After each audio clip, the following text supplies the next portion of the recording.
Del Padre, del Hijo y del Espíritu Santo. Amén.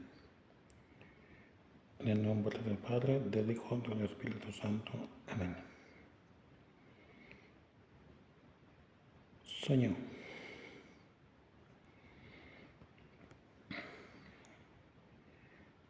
te demano per les persones que ho passen malament, que estan totes soles, que sofreixen, que tenen alguna enfermedad,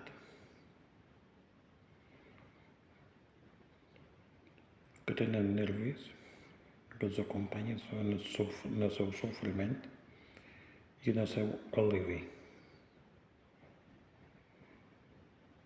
Señor, te pido por estas personas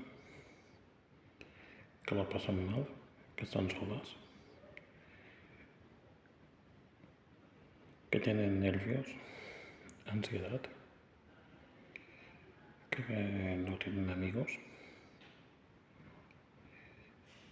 que seas su alivio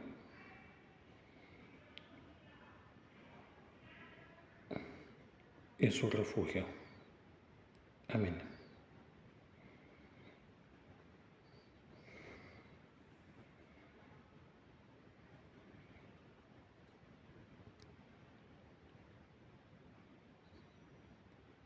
Padre nuestro que estás en el cielo, santificado sea tu nombre, venga a nosotros tu reino, hágase tu voluntad en la tierra como en el cielo.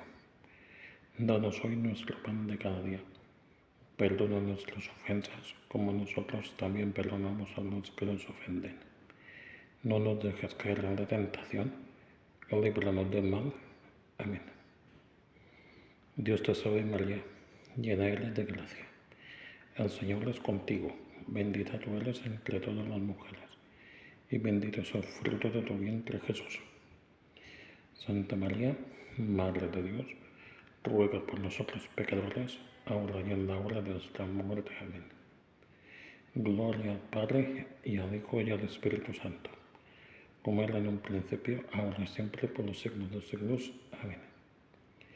Y también te pido por estas elecciones que ganen mejor.